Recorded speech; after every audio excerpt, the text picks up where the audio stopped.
الحمد لله رب العالمين والعاقبة للمتقين والصلاة والسلام على سيدنا مصطفى محمد رسول الله صلى الله عليه وسلم رحمة للعالمين. أما بعد، عن أبي هريرة رضي الله تعالى عنه سبعة يظلهم الله تعالى في عن أبي هريرة رضي الله تعالى عنه عن النبي صلى الله عليه وسلم سبعة يظلهم الله تعالى في ظله يوم لا ظل إلا ظله: إمام عادل، وشاب نشأ في عبادة الله،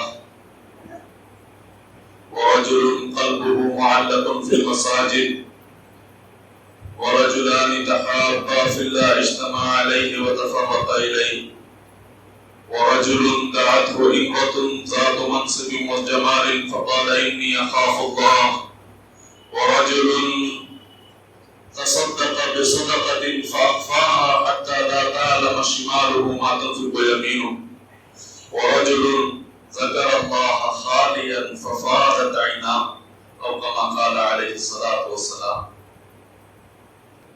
آج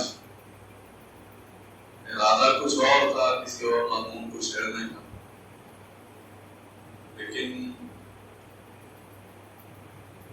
موسم کو دیکھتے ہوئے،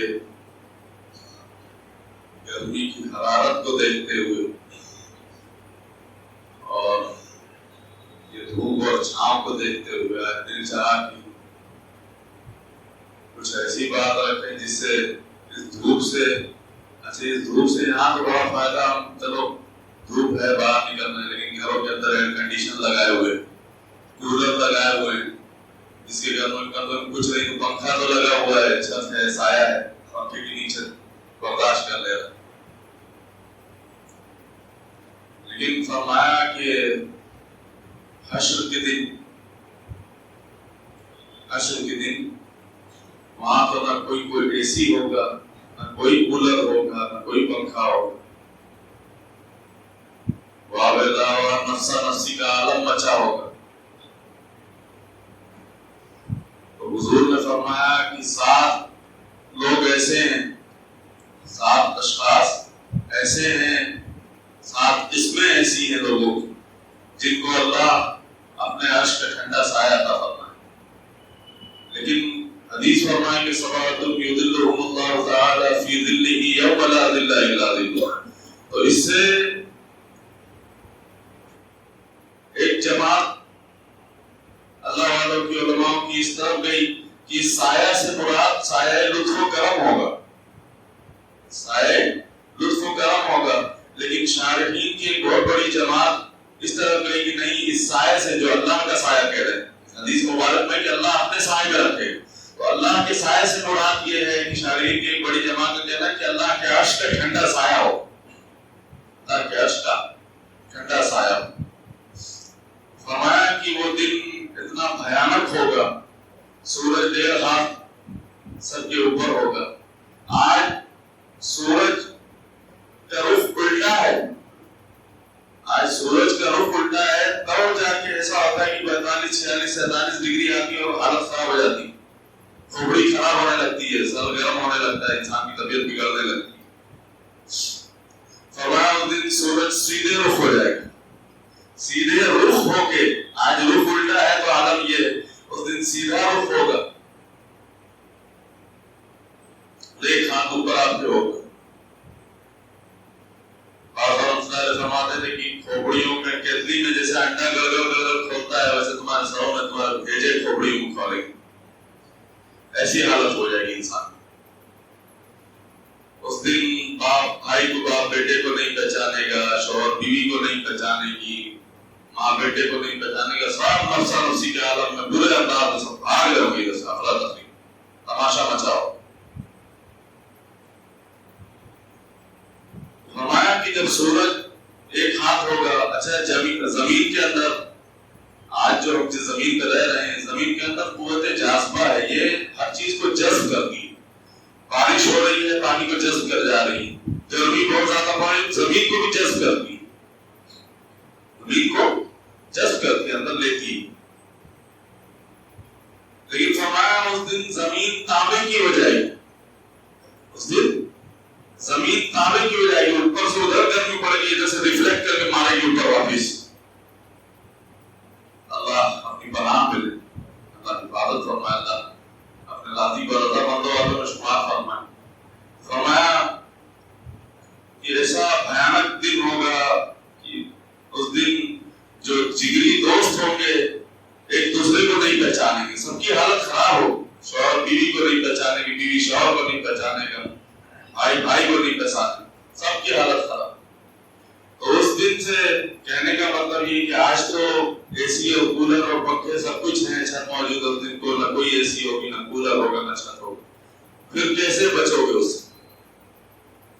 حضور نے سات باتیں فرما کے اس میں علاج بتا دیا کہ تمہیں اگر اس دن کی سختی سے بچنا ہے تو میں یہ 7 باتیں بتاتا ہوں جو تمہیں اللہ کے عرش کے سائے میں کر دے. فرمایا اس دن ہر شخص پسینے میں ڈوبا ہوگا، ہر شخص پسینے میں ڈوبا ہوگا اپنے اپنے اعمال بد کے مطابق. جس کا جتنا برا اعمال ہوگا اتنے ہی مطابق، کوئی یہاں ایڑیوں تک، کوئی ٹخنوں تک، کوئی گھٹنوں تک، کوئی کمر تک، حتیٰ کہ کوئی گردن تک، اور کوئی پورا کا پورا پسینے میں ڈوبا ہو. اچھا مزے کی بات یہ نہیں چاہو کہ پسینے میں یہاں پسینے میں ڈوبے نکل کے ادھر کھلا پڑا ہوا ہے، سوکھا پڑا ہوا ہے، ادھر چلے جائے، نہیں بھاگ سکتے. وہ پسینہ بھی تمہارے ساتھ چلے گا. وہ پسینہ بھی، اس شخص کا پسینہ بھی اس کے ساتھ چلے گا، جہاں جائے گا وہاں اس کا پسینہ جائے گا. فرماتے ہیں کہ وہ پسینہ ایسا ہوگا، پسینہ اس کی تپش، اس کی گرمی ایسی ہوگی اس پسینے کی. فرماتے ہیں کہ اس کی ایک بوند اگر آج احد پہاڑ کے اوپر ڈال دیا جائے تو اس کی حدت اور گرمی سے احد پہاڑ جو پگھل جائے گا. بدبودار ایسا ہوگا، اس میں بدبو اتنی ہوگی کہ اس کا ایک قطرہ اگر آج کے وقت دنیا میں ٹپکا دیا جائے تو انسان جانوروں کے دماغ بدبو سے پھٹ جائے. اللہ معاف فرمائے. فرمایا اس دن بچو گے کیسے؟ اس دن اگر بچنا ہے، اس دن کی راحت اور سکون چاہیے تو حضور نے فرمایا سبعۃ یظلهم اللہ تعالی فی ظلہ یوم لا ظل الا ظلہ. امام عادل، ان 7 میں سے جو پہلا شخص ہوگا، فرمایا کہ امام عادل، امام مقصد، عدل و انصاف کرنے والا، عدل و انصاف کرنے والا، عدل کا درس دینے والا، کو عدل کے پیغام کو عام کرنے والا، معاشرے کے اندر عدل کو جو فرمایا کہ امام عادل حکمران وہ کل اللہ کے عرش کے ٹھنڈا سائے میں کھڑا ہو. پھر فرمایا کہ چاہے وہ تم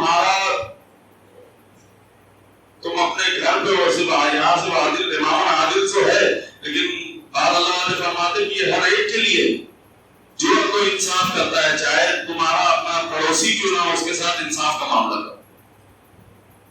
اور اسلام جو ہمارا مذہب ہے، اس کا ایک معنی لوگ نکالتے ہیں کہ اب تو انصاف کا تقاضا ہے، اسلام مطلب جو ہے تو انصاف کا وہ معاملہ کرنے والا. تو عدل کا درس دیا، عدل کے بارے میں فرمایا کہ آپ کا پڑوسی ہو، آپ کا اپنا قریبی رشتہ دار ہو، کوئی ہو، موقع ایسا آ جائے تو عدل ضرور کرنا، انصاف ضرور کرنا. اور ایک بزرگ کا قول ہے، فرماتے ہیں کہ قوائم الدنیا اربع، دنیا کے 4 پائے ہیں، 4 وجہوں سے دنیا قائم ہے. فرمایا کون سی؟ فرمایا کہ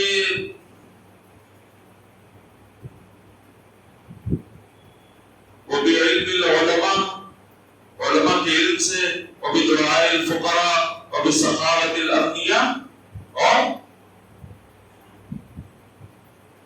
ان کی کیا بولتے ہیں، عدل و انصاف کرنے والے کے عدل سے، عدل و انصاف کرنے والے کے عدل سے جو ہے دنیا 4 چیزوں سے قائم ہے. ایک عادل حکمران کے، دوسری علماء کے علم سے، تیسری اغنیاء کی سخاوت سے، سخی کی سخاوت سے، اور چوتھی وبدعاء الفقراء، اللہ والوں کی دعاؤں سے دنیا قائم ہے۔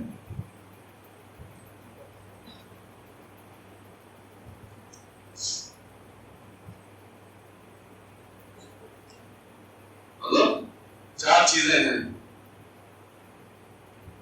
برادری العمرا، ان کے جو بادشاہ ہیں ان کی فرمایا کہ، اور ایک ابھی کا ایک مقولہ بھی ہے، الملک یدوم بالکفر ولا یدوم بالظلم، مطلب ملک کفر سے قائم رہ سکتے ہیں، ملک جو ہے کفر سے قائم رہ سکتے ہیں لیکن ظلم سے کبھی قائم نہیں رہ سکتے۔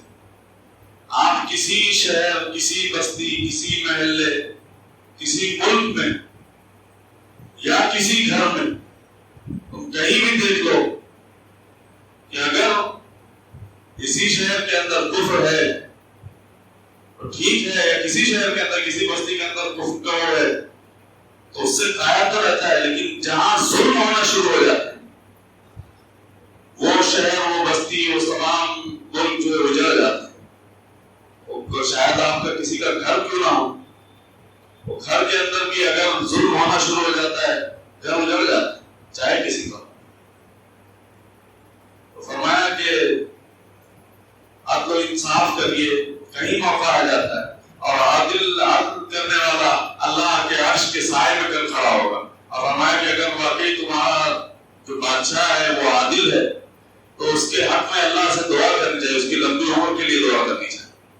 اور اللہ کے محبوب علیہ السلام فخر فرماتے ہیں اور بڑا خوش ہو کے فرماتے ہیں کہ الحمدللہ میں ایک امام عادل کے زمانے میں پیدا ہوں، میں امام عادل کے زمانے میں پیدا ہوا ہوں۔ اچھا، جو واقعی عدل و انصاف کرنے والے لوگ ہوتے ہیں ان کا نام آج بھی باقی، دیکھو آج 1400 سال گزر گیا، آج بھی میرے جیسا جائے گا یہ بتا رہا ہے تمہیں کہ جو ہے اللہ کے محبوب کس کا نوشیروان نام تھا۔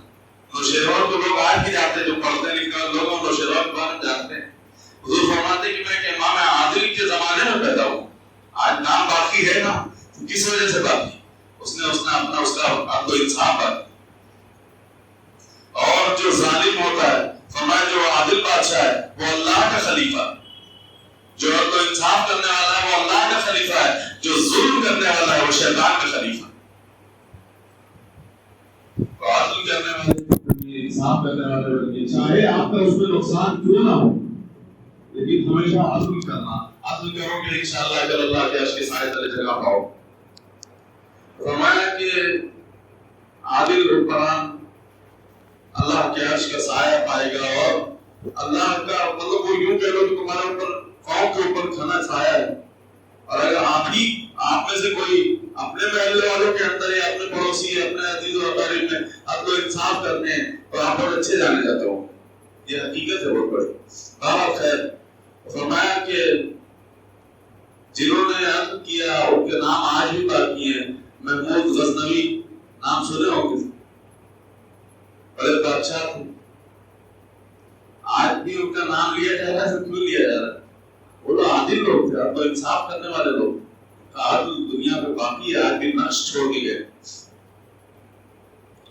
فرمایا کہ عدل کرنے والے لوگ تھے۔ محمود غزنوی بیٹھے ہوئے تھے، گڑیا آئی، گڑیا آ کے کہتی ہے کہ آپ کا ایک نوجوان بھتیجا ہے ہمارے گھر میں آ جاتا ہے، آپ کا نوجوان بھتیجا گھر میں، ہمارے گھر میں رات میں اندھیرے میں گھس جاتا ہے، اور ہماری لڑکی جوان ہے، ہمارا شوہر انتقال کر گیا، کوئی ہے نہیں ہمارا اوپر دیکھنے والا، وہ آ جاتا ہے اور زور زبردستی کرتا ہے اور کسی کی حرکتیں کرتا ہے۔ اس غزنوی بڑا غضب آیا، اچھا ابھی کہاں کہ وہ چلا گیا تو میں نکل کے آپ کے پاس آئی ہوں۔ اچھا ایک کام کرو، اب جب وہ دوبارہ آئے تم فوراً میرے پاس آ جانا، کوئی کوڈ اس کو، گڑیا کو فوراً کوئی کوڈ بنا کے دیا کہ یہ کوڈ تم جو ہے دربار کو دکھانا، وہ فوراً تمہیں میرے پاس اسی وقت لے کے آ جائے گا، اور میں آج دیکھ لوں گا تم آ جانا۔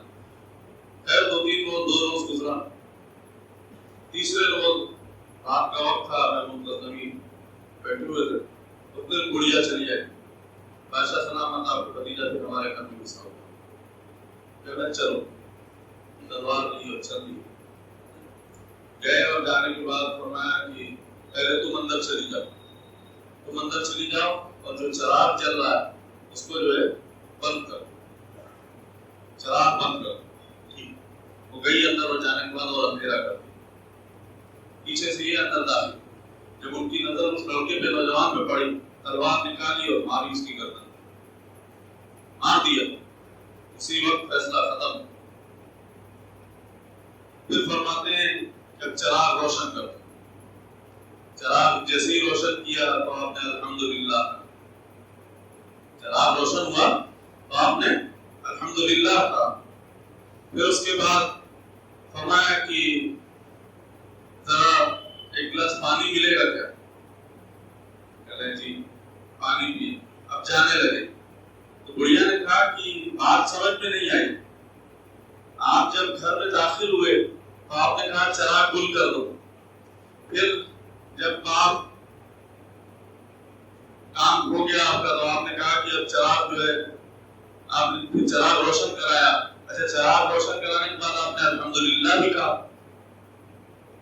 اور پھر آپ جو ہے ٹھنڈا پانی پینے کو مانگے. اس میں کیا راز ہے؟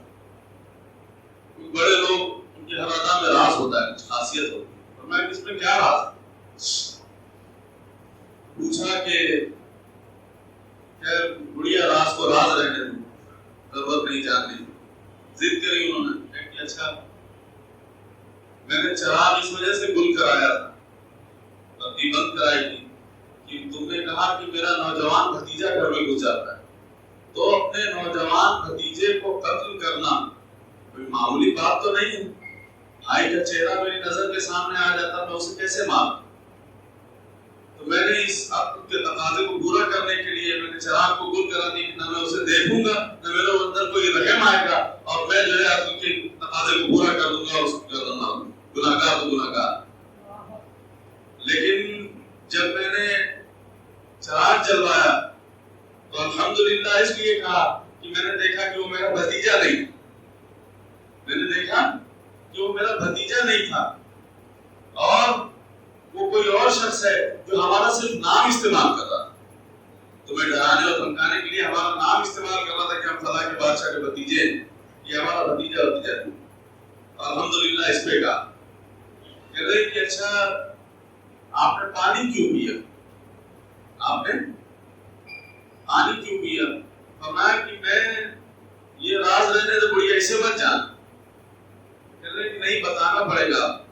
کہہ رہے کہ جس دن سے تو نے بتایا مجھے کہ آپ کا بھتیجا میرے گھر میں گھس جاتا ہے اور ایسی ایسی حرکتیں کرتا ہے، تو اس دن سے میں ٹینشن میں یہ ہو گیا. پہلا تو مجھے یہ ٹینشن ہوا کہ میرا خون اتنا گندا ہو گیا، میرا خون اتنا گندا ہو گیا کہ بیوہ کے گھر میں جا کے اس کی بچیوں کے ساتھ ضرور زبردستی کرے.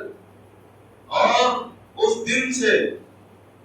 دن سے بڑھیا نہ آج تک میں نے ایک لقمہ کھانا کھایا ہے، نہ ایک گھٹ پانی پیا ہے، جب تک میں حد انصاف کے تقاضے کو پورا نہیں کر دیتا.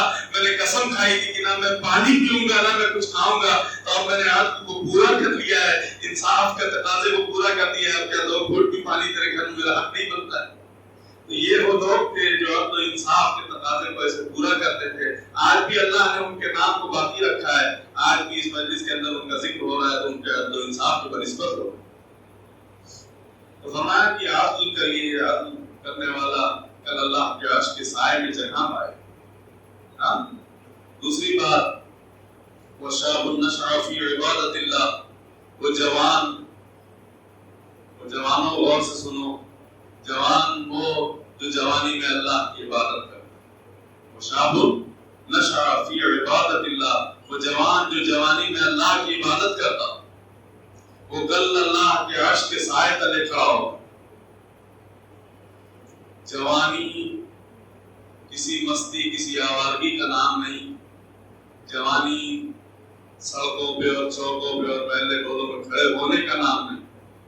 جوانی فالتو کے حرکتیں کرنے کا اور الٹی سیدھی اپنی نفس کی خواہشات کو پورا کرنے کا نام نہیں. جوانی اپنے مولا اپنے مالک کے حضور مصلی بچھا کے آنسو گرانے کا نام جوانی. اگر جوانی ملی ہے، طاقت ملی ہے تو اس کو غلط جگہ استعمال مت کرو، اس کو صحیح جگہ لا کے استعمال کرو. مصلی کی پیٹھ پہ سوار ہو کے رات کو گزارو.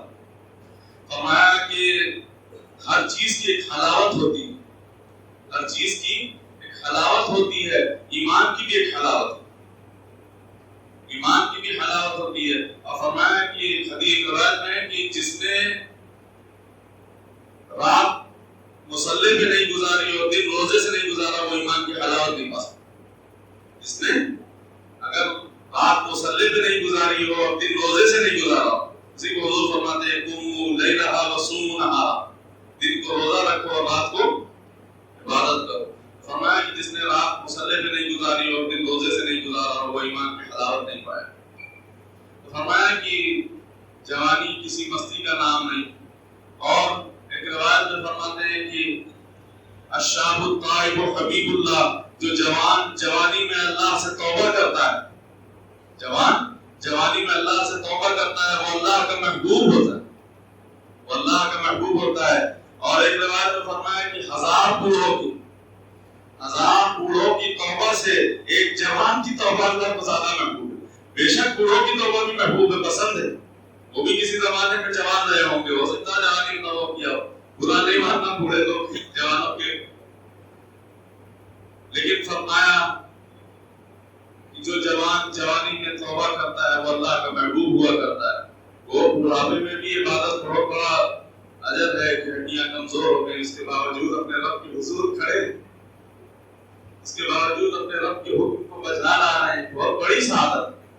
لیکن جو مزہ، جو حلاوت، جو لذت جوانی میں کرنے کی، جو مزہ عبادت کا جو مزہ جوانی میں ہے وہ بڑھاپے میں نہیں. ابھی چونکہ طاقت ہے، ابھی ہمت ہے، ابھی ہڈیوں میں کھٹکھٹاہٹ ہے، ایک دم جوش ہے، ابھی 100 رکعت نفل بھی پڑھنا پڑے تو مار سکتے ہو، کھٹکھٹاہٹ اور کھڑے ہو کر پڑھ سکتے ہو. فرمایا کہ جوانی کو اپنی برباد مت کرو. اپنی جوان فرمایا تم میں سے بہترین جوان وہ ہے جو بوڑھوں کے عادات اور اخلاق اور کردار کو اپنائے. کیا مطلب؟ بوڑھوں جیسے عادات کو اپنائے. تم میں سے بہترین جوان وہ ہے اور تم میں سے بدترین بوڑھا وہ ہے جو بوڑھاپے کے باوجود جوانوں جیسی حرکتیں کرتا ہو. تم میں سے بدترین بوڑھا وہ ہے جو بوڑھاپے کے باوجود بھی جوانوں جیسی حرکتیں کرتا ہو. اور حضور نے فرمایا کہ تم میں سے بہترین جوان وہ ہے جو جوانی کے باوجود اپنے آپ کو جو ہے بوڑھوں جیسا بنا کر رکھے. بہرحال جوانی کسی مستی، کسی آوارگی کا نام نہیں ہے. اپنی جوانی کو، اپنی جوانی کی حفاظت کرو، اپنی جوانی کو اللہ کے قرب، اللہ کا ولایت، اللہ کی رضا پانے میں لگاؤ.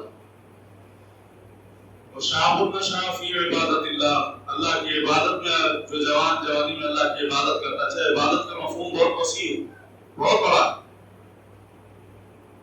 بعد میں اچھا عبادت میں سب سے افضل العبادت کیا ہے؟ الصلاۃ، نماز.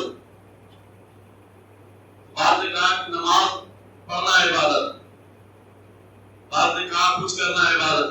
لیکن اہل اللہ جو ہے وہ کہتے ہیں کہ اللہ کی رضا میں راضی رہ کے زندگی گزار لینا عبادت. اپنی خواہشات کو اللہ کی خواہش میں گم کر دینا عبادت. جیسا مالک چاہتے ہیں ویسا غلام بن کے رہ جانا، یہ عبادت.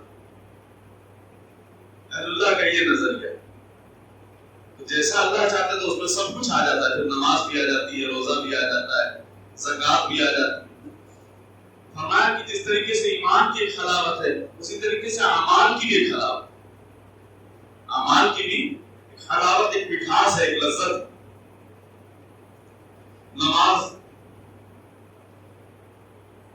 پڑھنا ایک عجیب، اس کی نماز کی ایک عجیب حلاوت، زکات کی ایک عجیب حلاوت. زکات خفیہ طریقے سے کسی کو تو چھپا کے دو، اس کا الگ مزہ ہے، لوگوں کے بیچ میں بتا کے دو، اس کا الگ مزہ. روزہ رکھنے کا اپنا ایک عجیب مزہ ہے. مثال کے طور پہ نماز گھر پہ پڑھتے ہیں، اس کا ایک عجیب مزہ ہے. تنہائی میں پڑھنا، اپنے کمرے کے اندر خاموشی سے پڑھنا، اس کی ایک عجیب حلاوت. شہر کی جامع مسجد کے اندر پڑھنا، اس کی ایک عجیب حلاوت ہے. اپنے محلے کی کسی چھوٹی مسجد میں پڑھنا، اس کا بھی ایک مزہ ہے. اور اگر سیر حرم میں پڑھنے کو مل جائے تو اس کا ایک عجیب سرور ہے. گنبد خضرا کی قربت میں اگر نماز پڑھنے کا موقع مل جائے تو اس کا لذت صلی اللہ علیہ وسلم یاد آ گئی. اللہ وہاں پہ ایک نماز پڑھنے کا مزہ مل جائے، جنت البقیع کے اندر نماز پڑھنے کا مزہ مل جائے، تو اس کی حلاوت، اس کا مزہ ہے عجیب۔ اعمال کی بھی حلاوت ہوتی ہے۔ روزہ رکھتے ہو، بچوں کے ساتھ بیٹھ کے روزہ کھولو، ایک عجیب مستی رہتی ہے، بچے کچھ نہ کچھ کرتے رہتے ہیں، ان کے ساتھ ایک عجیب مزہ رہتا ہے۔ دوستوں میں بیٹھ کے کھولو تو وہ ایک الگ سرور، ایک عجیب مستی رہتی ہے۔ کسی اللہ والے کی قربت میں، شیخ کی قربت میں بیٹھ کے روزہ کھولو، اس کا بھی ایک عجیب مزہ ہے۔ اور آپ اگر میسر ہو، اللہ کرے توفیق دے، ان کے محبوب کی نگری میں بیٹھ کے روزہ کھولو تو اس کا مزہ الگ ہے۔ مطاف خانہ کعبہ کی قربت میں بیٹھ کے روزہ کھولیے تو اس کا مزہ الگ ہے۔ بہرحال خیر، ہر چیز کی ایک حلاوت ہے۔ فرمایا کہ یہ جو حلاوت ہے، یہ جو مزہ ہے، تمہیں جب تک نہیں مل سکتا، تمہیں جب تک نہیں مل سکتا جب تک تمہاری نگاہیں پاک نہ ہو، تمہارا سینہ جو ہے صاف نہ ہو۔ نگاہوں کی پاکیزگی بہت ضروری ہے۔ جب تک تمہاری نگاہیں پاک نہیں ہوں گی، تم حلاوت ایمانی پا نہیں سکتے۔ نماز کی جو حلاوت ہے وہ پا نہیں سکتے۔ آج لوگ کہتے ہیں کہ حضرت دعا کریے، نماز کی حضوری نہیں حاصل ہوتی اور یہ نہیں ہوتا۔ میں نے کہا بیٹا اپنی نگاہوں کو صاف کرو، اپنی نگاہوں پہ حیا کے پہرے بٹھاؤ، اپنی خواہشات پہ جو ہے، اپنے جذبات پہ جو ہے بند باندھو، اس پہ جو ہے قید لگاؤ، تب پھر جا کے وہ معرفت کا نور سینے کے اندر ہوگا، تب جا کے کسی چیز کی ایمان کی حلاوت نصیب ہوگی، نماز کی حضوری بھی نصیب ہوگی۔ جب تک تمہاری نگاہیں پاک نہیں، نگاہ پاک نہیں، سینہ صاف نہیں، اور توفیق مانگتے ہو کہ جو ہے ایمان کی حلاوت نصیب ہو جائے، کیسے ہو؟ یوسف علیہ نبینا جوان رانا تھے، بڑے خوبصورت تھے، جوان تھے، اور دیکھو حسن خود قدموں میں بچھنا چاہ رہا، حسن قدموں میں بچھنا چاہ رہا تھا، مچل مچل کے خود دعوت دے رہا۔ قال معاذ اللہ، میں اپنے اللہ کی پناہ پکڑتا ہوں۔ تو فرمایا کہ اپنی جوانی کو بیکار کے کاموں میں برباد مت کرو، یہ دنیا چند دنوں کی، اس دن بھی، پہلے دن بھی شاید یہ دوسرے دن بیان بتایا آپ کو کہ 60 سال 70 سال ہو گئی، 80 سال ہو گئے زندہ رہو گے، اور کیا ہو، لیکن آخرت کا ایک دن مقدار ہو 50,000 سنہ، 50,000 سال کے برابر ہوگا۔ تو یہ جو 2.5 سیکنڈ تمہارا جو اس دن کے مقابلے، آج کے 24 گھنٹہ جو 2.5 سیکنڈ کے مقابلے، اس کو اچھا کر دو تاکہ وہاں آرام ملے۔ فرمایا وہ جوان جو جوانی میں اللہ کی عبادت کرتا ہو، کل انشاءاللہ اللہ کے عرش کے سائے میں جگہ پائے گا۔ جوانوں اللہ کی عبادت کرو گے نا، ابھی تو رمضان المبارک کا موسم ہے، اہل اللہ کی قربت ہے، ہمارے مشائخین کا صدقہ میں بارہا پھر کہتا ہوں، ایسا ماحول دیا ہے ہم لوگ، ایسی ہماری عادت بنائی کہ نہیں چاہ کے بھی ہر لمحہ الحمدللہ اللہ کے گھر کے اندر بیٹھے ہوئے اعتکاف کی حالت میں ہم نے ثواب ہی ثواب مل رہا ہے۔ الحمدللہ پوری رات مصلی کی پیٹھ پہ سوار رہنا، کچھ نہیں تو قرآن کان کے اندر قرآن پاک کی آواز تو جا رہی۔ تو بہرحال یہاں سے لیکن نکلنے کے بعد، اعتکاف ختم ہونے کے بعد شیطان چھوٹے گا، وہ انتظار میں کہ تم چھوٹو، میں بھی رمضان ختم ہوگا تو میں بھی آزاد ہوتا ہوں، پھر تمہارے اوپر تم کو دبوچوں گا، لیکن اپنے نفس کی اصلاح کرنا، اپنے نفس کو سخت رکھنا، اس کے اوپر کوئی اثر نہیں ہونے دینا۔ انشاءاللہ دیکھو نہ تمہارا نفس تمہارا کچھ بگاڑ پائے گا، نہ شیطان کچھ بگاڑ پائے گا۔ بہرحال تو جوانی میں اپنی جوانی کو برباد مت کرو، بیکار میں موڑو اور سب کو چوکوں پہ مت کھڑے ہو۔ جوانی میں اللہ کی عبادت کرو، اللہ کو خوب یاد کرو اور کثرت سے یاد کرو۔ تیسری بات فرمایا وَرَجُلٌ قَلْبُهُ مُعَلَّقٌ فِي الْمَسَاجِدِ، جن کے قلوب اللہ کے گھر سے لگے ہوتے ہیں۔ وَرَجُلٌ قَلْبُهُ مُعَلَّقٌ فِي الْمَسَاجِدِ، جس کے دل مسجدوں میں لٹکے ہوتے ہیں، مسجد سے جن کے دل لٹکے ہوتے ہیں۔ فرمایا کہ وہ شخص کل اللہ کے عرش کا سایہ پائے گا۔ اور مسجد سے کیا مراد کہ دل مسجد سے لگا ہو؟ فرمایا کہ آج دیکھنے میں آتی ہے یہ چیزیں، خوش نصیب ہے وہ شخص۔ عبداللہ ابن مسعود رضی اللہ تعالیٰ مسجد میں رہتے ہی جاتا ہے۔ فرمایا کچھ لوگ مسجد کی میخیں ہوتی ہیں، کچھ لوگ مسجد کی میزیں ہوتی ہیں، مطلب ہر ٹائم پڑے ہی رہتے مسجد. اور فرمایا کہ ایک حدیث ہے، فرمایا کہ المومن فی المسجد کالسمک فی الماء، مومن مسجد میں ایسے رہتا ہے جیسے سمندر کے اندر پانی کے اندر مچھلی رہتی ہے. المومن فی المسجد کالسمک فی الماء، مومن مسجد کے اندر ایسا رہتا ہے جیسے پانی میں مچھلی رہتی ہے. اور والمنافق فی المسجد کالسمک کالطائر فی القفص، منافق مسجد کے اندر ایسا رہتا ہے جیسے پنجرے کے اندر جو پرندہ پکڑاتا ہے نا، ویسا بس کیسے موقع ملے، اگر غلطی سے پھنس بھی گیا تھوڑی دیر کے لیے تو چاہتا ہے کیسے بھاگے. اور جمعہ کے دن اور اکثر کسی بڑے پروگرام دیکھنے میں آتی ہے، آتے بھی لوگ ایک دم آخر میں، اور نماز ختم ہوتے دروازے پہ دیکھے تو اتنا بڑا ہجوم رہتا ہے کہ میں پہلے کیسے نکل جاؤں.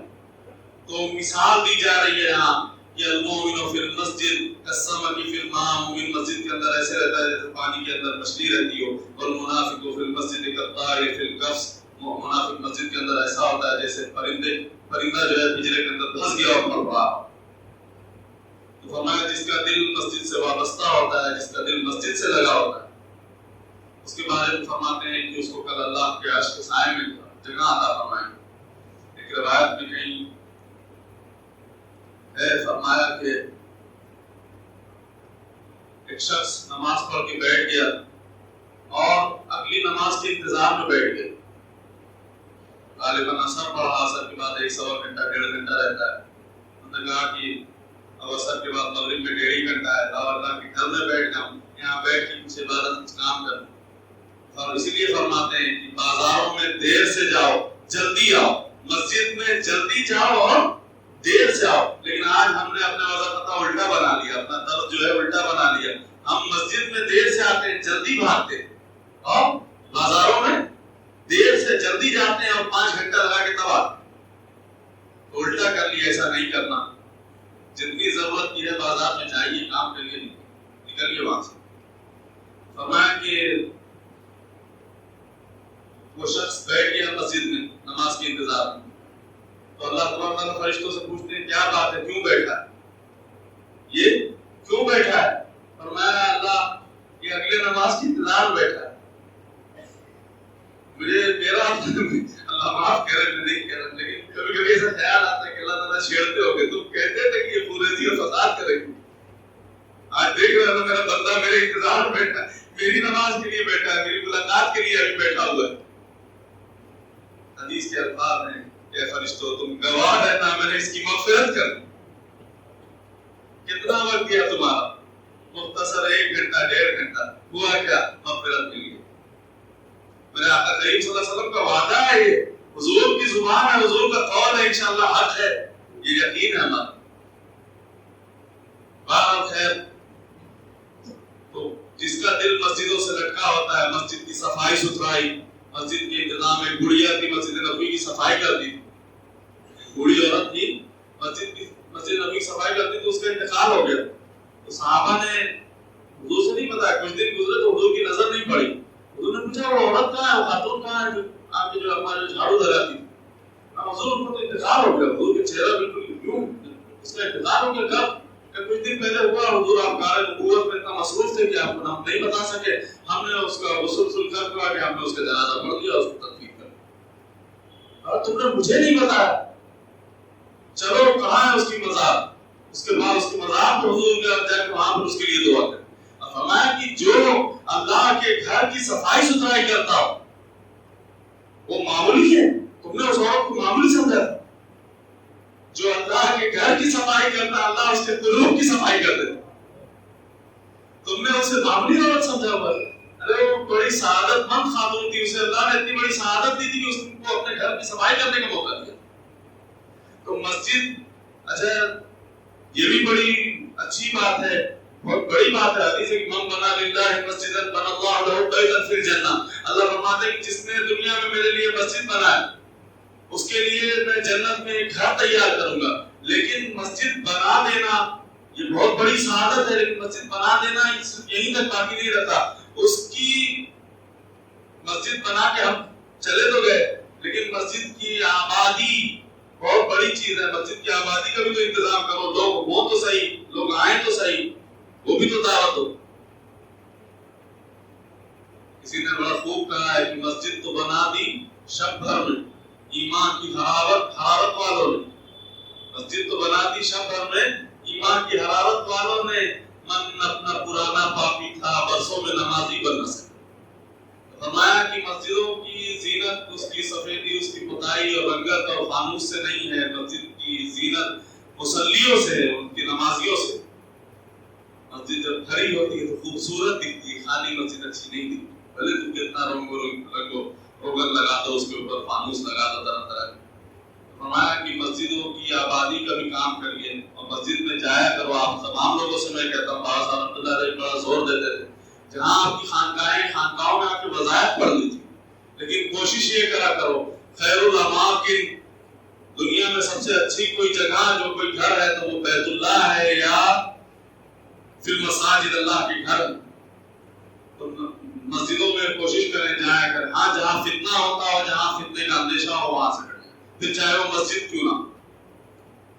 اور کوشش کیا کریں کہ جا کے فرض نماز مسجد پڑھ لو, اس کے بعد آپ اپنی خانقاہ میں بیٹھ کے جو وظائف پڑھ لو, جو ہے سب کچھ کر لو. یا اگر آپ کی خانقاہ میں جماعت ہوتی ہے, لوگ آتے ہیں, وہاں پر کوئی دقت نہیں, لیکن افضلیت مسجد کی بہرحال ہے. فرمایا جس کا دل مسجد سے معلق ہوتا ہے, لگا ہوتا ہے, مسجد سے لگا ہوتا ہے, فرمایا وہ شخص کل اللہ کے عرش کے سائے تلے جگہ پائے گا. چوتھی چیز فرمایا کہ ورجلان تحابا فی اللہ اجتماع علیہ وتفرقا الیہ, وہ شخص جو دو لوگ آپس میں محبت رکھتے ہیں اللہ کے, آپس میں, ورجلان تحابا فی اللہ اجتماع, آپس میں ملتے ہیں اللہ کے لیے, آپس میں اللہ کے لیے ملتے ہیں, کل اللہ کے عرش کے سائے تلے کھڑے ہو. ایک روایت میں ہے کہ ایک شخص کہیں جا رہا تھا, ایک نوجوان, تو اس سے ایک فرشتہ بصورت انسان آ کے پوچھتا ہے کہ بھائی کہاں جاتے ہو, بھائی کہاں جا رہے ہو؟ فرمایا کہ جا رہا ہوں اپنے ایک دوست کے پاس ملنے. فرمایا کہ کیوں جا رہے ہو؟ کوئی اس سے احسان کا بدلہ چکانے جا رہے ہیں؟ کوئی احسان کہ کوئی قرضہ لیا تھا وہ دینے جا رہے ہیں؟ کوئی قرضہ نہیں. کہ کوئی تمہاری رشتہ داری کی بات ہے؟ کوئی رشتہ. پھر کس لیے جا رہا ہوں؟ اللہ کے لیے جا رہا ہوں. کس لیے جا رہا ہوں؟ اللہ کے لیے جا رہا ہوں. میرا دینی دوست, میرے سلسلے کا دوست, میرا پیر بھائی ہے, اس لیے جا رہا ہوں, اللہ واسطے جا رہا ہوں. فرمایا کہ اللہ واسطے جا رہے ہو؟ کہنا ہاں. پھر اس کا ہاتھ ملایا, کہنا کہ تمہیں مبارک ہو, میں اللہ کا فرشتہ ہوں, میں اللہ کا فرشتہ ہوں. اللہ نے مجھ سے کہا کہ جاؤ دیکھو وہ کیوں جا رہا ہے, جا کے اس سے پتا کرو. اللہ تو ہاتھ سے واقف, فرشتہ تھوڑی ہاتھ سے واقف. اللہ تو ہاتھ سے واقف, اللہ دیکھ رہے تھے کیوں جا رہا ہے, کس لیے جا رہا ہے. اللہ نے کہا کہ جا کے اس سے بتا دینا, اس کو مبارکباد دے دینا کہ اللہ نے تجھے بھی بخش دیا, تو جس سے ملنے جا رہا تھا اللہ نے اسے بھی بخش دیا. اگر تمہاری غرض فقط اللہ ہے, تمہاری ملاقات کی غرض فقط اللہ ہے, تم سب کا بھی یہاں آنا اگر اللہ واسطے ہے تو تمہاری بھی بخشش ہے, ہماری بھی بخشش. ہمارا آپ سے ملنا, آپ سے جلنا, آپ کے ساتھ بیٹھنا اٹھنا بھی فقط اللہ واسطے ہے. ہمارا بھی کام بنے گا انشاءاللہ, آپ کا بھی کام بنے گا.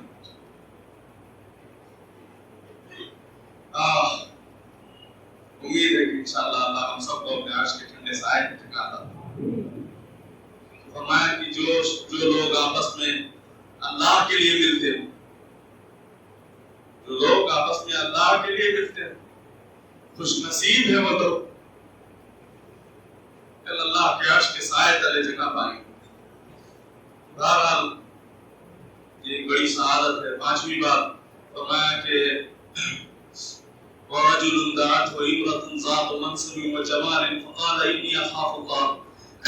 کوئی عورت جو حسب اور نسب والی, ایک روایت کا کہ ذات و حسب اور نسب والی ہے, اور یہاں فرمایا کہ ذات منصب و جمال, بڑے منصب والی, اونچے عہدے والی ہے اور خوبصورت ہو, بڑا عہدے والی ہو اور خوبصورت ہو, مالدار ہو اور خوبصورت ہے یوں کہہ لو, یا بڑے اونچے خاندان والی ہو اور خوبصورت ہو. وہ تمہیں دعوت گناہ دے اور تم آگے سے کہہ دو انی اخاف اللہ، مجھے اللہ سے ڈر لگتا ہے، اور میں وہ جواب کہ اللہ کے عرش کے سائے تلے جگہ پائے. یا کسی عورت کو کسی مرد نے دعوت گناہ دی اور اس نے کہہ دیا کہ انی اخاف اللہ، دور ہٹ میرے پاس سے، مجھے اللہ سے ڈر لگتا ہے، وہ عورت کل اللہ کے عرش کے سائے تلے جگہ پائے. وقت زیادہ نہیں ہے، بات کو جلدی سمیٹتا. بابا فرمایا کہ ایک نوجوان، امام یافعی نے اس کو اور موضوع عامین کے اندر بڑا خوبصورت ایک واقعہ لکھا ہے. فرماتے ایک نوجوان تھا، ایک نوجوان بڑا خوبصورت تھا، بڑا حسین و جمیل تھا، جوان تھا، ایک دکان پہ کام کرتا تھا کسی کپڑے پہ. اس کا چہرہ موڑا بھی خوبصورت تھا، اس کا دل بھی خوبصورت تھا. اس کا چہرہ موڑا بھی خوبصورت تھا، اس کا دل بھی بڑا خوبصورت تھا. فرمایا ایک دکان پہ کام کرتا تھا کپڑے کی، ایک عورت آئی کپڑا لینے، اس کا دل اس کے اوپر آ گیا. وہ عورت بڑے مالدار تھی، بڑے پیسے والی تھی اور خوبصورت تھی، اس کا دل اس نوجوان کے اوپر آ گیا. وہ آئی اور آنے کے بعد سوچنے لگی کہ اس کو پھنساؤں کیسے، اس کو اپناؤں کیسے. شیطان تو لگے ہوئے اس کے اندر، ذہن میں ڈال دیا خرافات. اگلے دن آئی، خوب سارا کپڑا خرید، خوب سارا کپڑا خرید لی. پھر دکان کے مالک کو کہتی کہ صاحب یہ کپڑا میرے بہت زیادہ ہو گیا، یہ گٹھر بہت بھاری ہو گئی میری، اس کو ایک کام کر لیجیے. نوجوان کھڑا، اس کو بولیے میرے ساتھ میرے گھر تک پہنچا دے. دکان پہ جو مالک تھا وہ اس کی نیت سے جو ہے آگاہ نہیں ہو سکا، اس کی نیت کے گھوٹ کو پکڑ نہیں پایا. انہوں نے اس نوجوان سے کہا کہ بیٹا ایک کام کریے، لے ان کا یہ گٹھر جو ہے بہن کا لے کر کے گھر تک پہنچا. لے کے گئی گھر میں جانے کے بعد کی وہ جا کے وہاں رکھ دو. جب وہ ادھر گیا تو ادھر اس نے دروازہ مقفل کر دیا، بند کر دیا. دروازہ جب بند کیا تو نوجوان کو بند کرنے کے بعد پھر اس نے دعوت گناہ دی کہ آؤ میرے ساتھ گناہ کرو. حتیٰ کہ یہاں تک لکھا ہے کہ حیا سوز لباس بھی اتار دے. اور یہ شیطان کا انتہائی سخت جال، انتہائی بھیانک جال ہے یہ جو حرکت ہوتی ہے. اس نے بہت بڑے بڑے لوگوں کو پھنسا، بہت بڑے بڑے لوگوں کو جو اس معاملے میں دے دیتا ہے. بہت بھیانک جال ہے اس میں. فرمایا کہ حیا سوز لباس بھی اتار دے گا اور اس کو آگے سے دعوت گناہ کی دعوت دیتی ہے، لیکن اس نے اپنی نظروں پہ حیا کے پہرے بٹھائے ہوئے، اس نے اپنی خواہشات پہ بند باندھے ہوئے تھے. اس نے نظر اٹھا کے بھی نہیں دیکھا. وہ کہتی ہے آؤ میرے قریب، وہ کہتا ہے کہ نہیں میں مان تو لیتا تیری بات، کیا کروں مجھے میرے اللہ سے ڈر لگتا. اللہ و خوف ہمارے سینوں میں پیدا فرمائے. اللہ اکبر کبیرہ. وہ کہتا ہے میں تیری بات مان تو لیتا، خاتون میں تیری بات مان لیتا، تیری بات رکھ دیتا، کیا کروں مجھے اللہ سے ڈر لگتا. انی اخاف اللہ، میں اللہ سے ڈرتا ہوں. اللہ اس نے کھڑے کھڑے اللہ سے دعا مانگی. اللہ شیطان نے مجھے بھاس دیا، دروازہ بھی بند کر دیا. اللہ بچوں کیسے، تو حفاظت فرما، میرے ایمان کی میری عزت کی حفاظت فرما. اللہ نے دل میں خیال ڈالا کہ اچھا ایک کام کرو، بیت الخلا کہاں ہے تم یہ بتاؤ، میں آتا ہوں ادھر سے تمہارے لوگ بیت ال سے بات کرتا ہوں. جاؤ کمرے میں بیت الخلا اندر. وہ گیا اندر اور جانے کے بعد اس نے پاخانہ کیا اور پاخانہ کرنے کے بعد سارے پاخانے کو ادھر لگایا، پورے جسم میں پاخانہ لگا کے جب وہ باہر نکلتا ہے تو وہ عورت دیکھتی ہے، دیکھ کے کہتی ہے اچھی تو میں تو سمجھتی تھی تو بڑا اچھا سمجھدار، تو پاگل نکلا، بھاگ یہاں سے جلدی، بدبو ہو گئی. دروازہ کھولا اور بھاگا. جب اس کو باہر نکلا اور بھاگا تو باہر نکال کے اللہ سے دعا کرتا ہے مالک میرا تن تو گندا ہو گیا، اے اللہ میرا من گندا نہیں ہوا. اللہ تو آپ کا شکر و احسان میرے مولا کہ اللہ آپ نے مجھے بچا لیا، اس بڑے گناہ سے اللہ آپ نے مجھے بچا لیا. آپ فرماتے ہیں کہ ایک چشمہ تھا، ایک کنواں تھا، وہ گیا وہاں جا کے اپنے جسم کو دھویا. اس نے اپنے جسم کو دھویا اور فرماتے ہیں کہ وہ جس گلی جس جگہ سے گزر جاتا تھا اس کے جسم سے عنبر کی خوشبو آتی تھی، مشک کی خوشبو آیا کرتی تھی. حتیٰ کہ یہاں تک فرمایا کہ اس کا جب انتقال ہو گیا تو اس کی قبر سے بھی وہ خوشبو آتی تھی. اللہ نے یہ اکرام، یہ عزت اس کو بخشی. بعض روایت میں اس کا نام مغیرہ ہے، لوگ اس کا نام مغیرہ مشکی نام رکھتے ہوئے، مشک کی خوشبو آنے والا مغیرہ ہے، مغیرہ مشکی نام رکھیے. تو جو اپنی نظروں پہ حیا کے پہرے بٹھاتا ہے، اپنی نظروں کی حفاظت فرماؤ. تمہاری آنکھوں کی خیانت اللہ فرماتے ہیں یعلم خائنۃ الاعین، دیکھنے والا تو یہ دیکھتا ہے کہ حضرت بیٹھ کے کچھ اور دیکھ رہے ہیں، اللہ اللہ کر رہے ہیں. اللہ ہی دیکھ رہا ہے کہ حضرت کر کیا رہے ہیں. دیکھنے والا یہ دیکھتا ہے کہ تم کر کیا رہے ہو، تم بازاروں میں چل رہے ہو، تمہاری نگاہ کہاں ہے.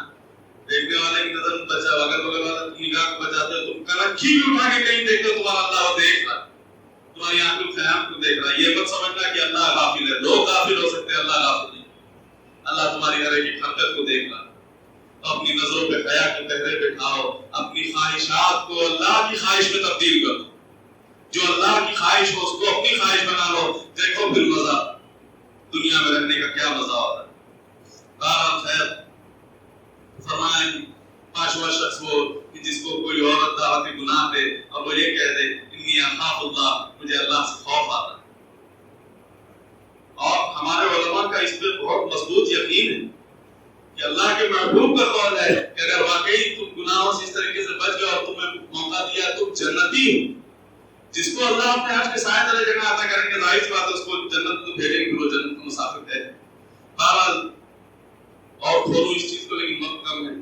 چھٹی بات فرمایا کہ ورجل تصدق بصدقۃ فأخفاها حتى لا تعلم شماله ما تنفق يمينه. کوئی شخص صدقہ کرے، یہ دیکھو یہ بہت اللہ کا عرش کا سایہ پانے کے لیے بہت آسان سی بات، یہ بات جو ہے نا بہت آسان سی. فرمایا کہ کوئی شخص صدقہ کرے اور مخفی کرے، چھپا ہوا کرے، چھپا ہوا صدقہ کرے، داہنے ہاتھ سے کرے تو بائیں کو خبر نہ ہو، وہ شخص کل اللہ کے عرش کے سائے میں جگہ پائے گا. اے لوگوں، یہاں پہ موقع نہیں ملتا. یہاں سے نکلنے کے بعد، مسجد سے نکلنے کے بعد اپنے اپنے علاقوں میں جانا، جو آپ کی حیثیت ہو. ہم نہیں کہتے کہ 500 ہی پکڑاؤ، 5 روپیہ بھی صدقہ کے طور پہ دیا جا سکتا ہے، 10 روپیہ بھی صدقہ کے طور پہ دیا جا سکتا ہے. دھیرے سے نکالنا، کسی ضرورت مند کو اتنا خفیہ انداز سے دینا کہ تم نے دائنے سے دیا، تمہارے بائیں تک کوئی پتہ نہ چلے. انشاءاللہ اس بات پہ امیدوار رہنا کہ اللہ کے عرش کے سائے میں جگہ پا جاؤ. میرے آقا کریم صلی اللہ علیہ وسلم کا قول ہے، انشاءاللہ ہو کے رہے. فرمایا کہ صدقہ، شیطان کہتا ہے کہ صدقہ مت دینا، مال ختم ہو جائے گا. لیکن ہمارا رب ہماری مغفرت اور بخشش اور رزق کی فراوانی کا وعدہ دیتا ہے. مثال کے طور پہ یہ آپ دیکھو گے آج کنویں ہیں لوگوں کے گاؤں میں، بہار میں اور تمام جگہ کے لوگوں میں کنواں ہے نا لوگ، لیکن ہوتا کیا ہے اب کنویں سوکھ رہے ہیں. کیوں؟ اب جدید ٹیکنالوجی آ گئی ہے، لوگ زمین کے اندر بور کر لے رہے ہیں، پانی موٹر لگا کے کھینچ لے رہے ہیں. کنویں سے پانی نکالنا ایک مشقت والا کام تھا کہ ڈور ڈالنا اندر، اتنی دور سے بالٹی یا مشکیدہ کوئی لے کے جانا، وہاں سے پانی بھر کے لے کے آنا، یہ بھاری کام.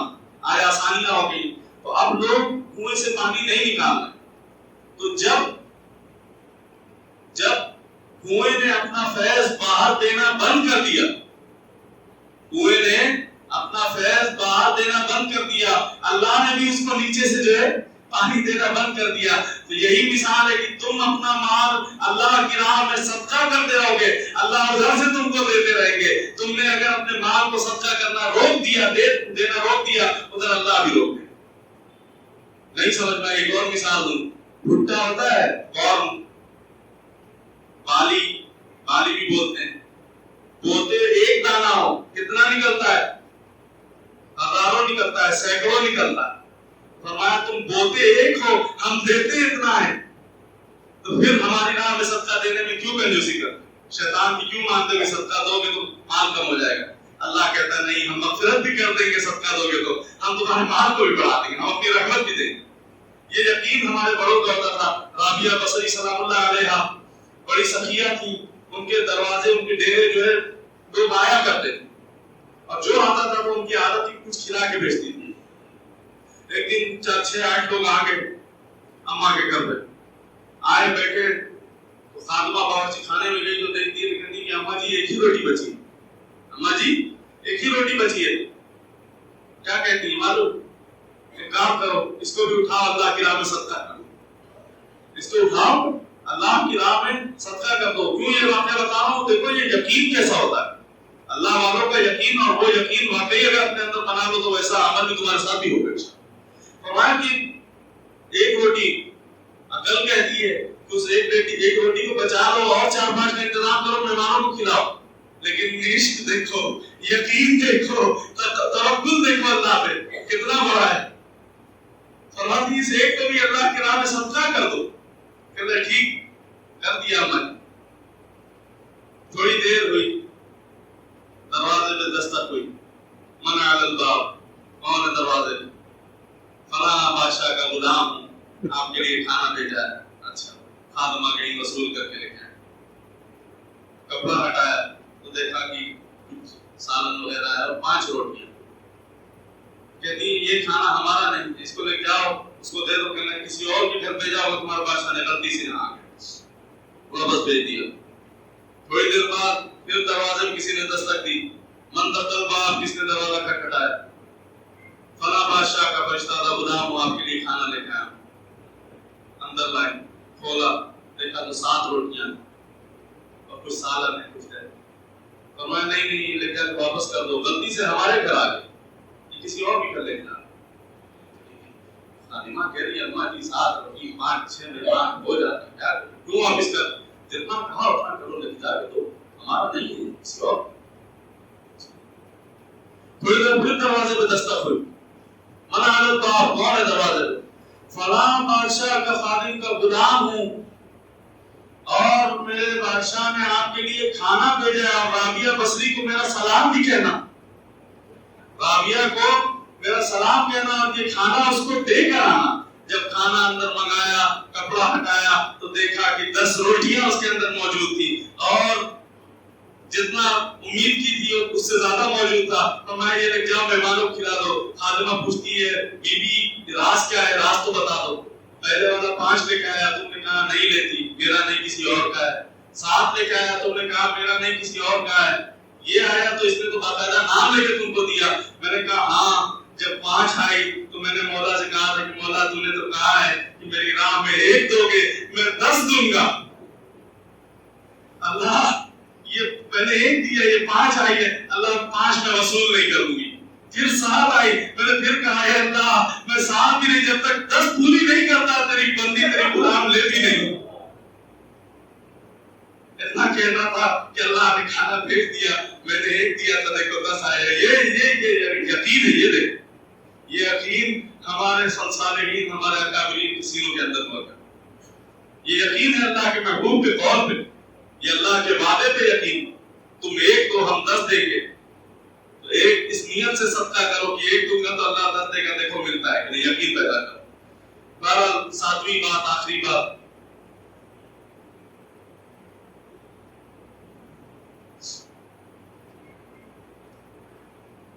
ورجل کیا حدیث رجل، جو جوان، جو لوگ تنہائی میں اللہ کی عبادت کرتے ہیں اور ان کی آنکھوں سے آنسو چھلکتا ہے. 7واں وہ شخص ورجل ذکر اللہ، جو تنہائی میں اللہ کا ذکر کرے. یاد آ گیا. ورجل ذکر اللہ خالیا ففاضت عیناہ، جو تنہائی میں اللہ کا ذکر کرے اور اس کی آنکھیں آنسوؤں کا خراج پیش کرے. بہت آسان سی چیز. کسی دن تنہائی میں مصلی بچھا کے بیٹھ جاؤ، سجدے میں سر رکھو، اس کی محبت میں، اس کے خوف میں رو لو. انشاءاللہ دیکھو آج کے سائے میں یہاں کوئی جوان اور بوڑھے کی بات نہیں، ہر ایک کی بات ہو رہی. ورجل ذکر اللہ خالیا ففاضت عیناہ، آنکھوں سے اللہ کا، جب سحری کے وقت تنہائی میں جب بندہ ذکر کرتا ہے. اچھا اجتماعی طور پہ اعتکاف ہو رہا ہے، اجتماعیت میں ہو رہا ہے، چلو ٹھیک ہے. جب تم تنہائی میں اپنے گھروں پہ جانا، تنہائی میں اللہ کا ذکر کرنا. تنہائی میں دیکھو یہاں ہو سکتا ہوں مجمع کے اندر، ہو سکتا ہوں میں ریاکاری کر دوں، ہو سکتا ہے تم میں سے کسی ریاکاری کرنے کا خیال آ جائے. لیکن فرمایا کہ تنہائی میں ریاکاری کا شائبہ بھی باقی نہیں رہتا. سوائے اللہ کے تم کو دیکھنے والا کوئی نہیں رہتا. وہاں ریاکاری کر ہی نہیں سکتے. کس کے ساتھ کرو، کس کو دکھاؤ سوائے اللہ کے. فرمایا کہ تنہائی میں ریاکاری کا شائبہ تک باقی نہیں رہتا. اس میں جا کے اللہ کا ذکر کرنا، رونا، گر گرانا، وہ تمہارے آنسو کو دیکھے گا انشاءاللہ اگر عرش کے سائے میں جگہ دے گا. فرمایا جب اللہ کی صدائیں لگتی ہیں اور قلب پر جب وہ اثر کرتی ہیں، تو جب اندر کی گندگی مٹی ہے اور اس کے نام کا جو نور ہے وہ اترتا ہے. فرمایا کہ یہ دل کی دنیا روشن ہوتی ہے اور پھر اس کی محبت جب اترتی ہے، اس کا خوف اترتا ہے، اس کے وجود کی معرفت کیوں کہہ لو، اس کی معرفت اس کے نام کے ذریعے سے جب اترتی ہے تو یہ اندر سے تھر تھراتا ہے، کانپتا ہے، پھر خوف خدا میں آنسو بھی جھلکتا ہے، اس کی محبت میں بھی آنسو جھلکتا ہے. عاشقوں میں سے کسی نے کہا کہ ہر تمنا دل سے رخصت ہو گئی، اب تو آجا، اب تو خلوت ہو گئی، تنہائی میں کوئی نہیں ہے اللہ، تیرا ہی ذکر کر رہا ہوں، تو ہی آجا. ہر تمنا دل سے رخصت ہو گئی، اب تو آجا، اب تو خلوت ہو گئی، ایک ان سے کیا محبت ہو گئی، ساری دنیا ہی سے وحشت ہو گئی. بہرحال تنہائی میں ذکر اللہ کا کرو. اچھا لوگ سوال کرتے کیا نام ہے ابو بکر شبلی رحمۃ اللہ علیہ، اللہ کے اسم مبارک اللہ کا نام جپنے کا، اللہ اللہ کرنے کا، اللہ پڑھنے کا فائدہ گنا ہے کہ اللہ اللہ کرنے کا یہ فائدہ، اللہ اللہ پڑھنے کا، ذکر کرنے کا اللہ کا یہ فائدہ ہے. اس ملکی مجلس میں ابو علی سینا جیسے لوگ بیٹھا کرتے تھے، بہت بڑے فلسفی ابو علی سینا، وہ بیٹھے ہوئے تھے، انہوں نے کھڑے ہو کے سوال کر لیا، حضرت ہے ابھی 3-4 منٹ، حضرت یہ اللہ اللہ کرنے کا کیا مقصد ہے؟ اللہ کی ذات تو ہے، اثردار ہے، اللہ کا نام لینے کا کیا فائدہ؟ وہ دلیل دیتے گئے، یہ ٹھکراتا گیا کہ نہیں میں ذات کو مانتا ہوں. مثال کے طور پہ ہمارے فلسفی ہر چیز کی 4 شکلیں نکالتے ہیں. انہوں نے کہا مثال کے طور پہ آپ آنکھ جل رہی ہو، اس میں ہاتھ ڈالو گے ہاتھ جل جائے گا، لیکن تم آنکھ کہو گے تو تمہارا منہ جلے گا؟ نہیں چلے گا نا. یا کہیں برف کسی کاغذ پہ لکھ دو تو کیا وہ کاغذ گیلا ہوگا یا ٹھنڈا ہوگا؟ نہیں، برف رکھا ہے، اس پہ ہاتھ رکھو گے تو ہاتھ ٹھنڈا بھی ہوگا اور گیلا بھی ہوگا. تو فرمایا کہ اللہ کی ذات تو مؤثر ہے، لیکن اس کے نام لینے کا کیا فائدہ؟ میں نہیں مانتا. بہت دیر سے حجت کرتے آخر میں شبلی رحمۃ اللہ علیہ چڑ گئے، ترکیب آئی، کیا کہتے ہیں ابو علی سینا تو گدھا ہے. بڑی مجلس کے اندر کہہ دیا ابو علی سینا تو گدھا ہے. ابو علی سینا کا چہرہ ایک دم شک، چہرہ بگڑ گیا. حضرت آپ نے بھرے مجمع کے اندر مجھے گدھا کہہ دیا. فرمایا ابو علی سینا دیکھ، ایک گدھے کے نام میں اتنا اثر کہ تیرے چہرے کا رنگ بدل گیا. اللہ کی صدا لگانے سے کیا دل کی دنیا کے رنگ نہیں بدلے گا؟ تمہارے دل کا رنگ نہیں بدلے گا، اس پہ لگی گندگیاں نہیں مٹیں گی. کہ حضرت میں مان گیا واقعی اللہ کا نام جپنے کا بھی کچھ فائدہ ہے. تو اللہ کا نام جب جپو گے، تنہائی میں اس کا ذکر کرو گے تو وہ نور جب تمہارے سینوں کے اندر اترے گا تو اس کا مزہ الگ دکھے گا. اور انشاءاللہ کل اللہ کے عرش کے سائے میں کھڑے ہو گے اگر اللہ کا ذکر کرتے ہوئے تمہاری آنکھوں سے آنسو نکل گئے. تو انشاءاللہ اللہ انصاف باتوں کے خوگر ہمیں بنائے، جو کچھ کہا اور سنا کہ اللہ اس کا اس پہ عمل پیرا بنائے.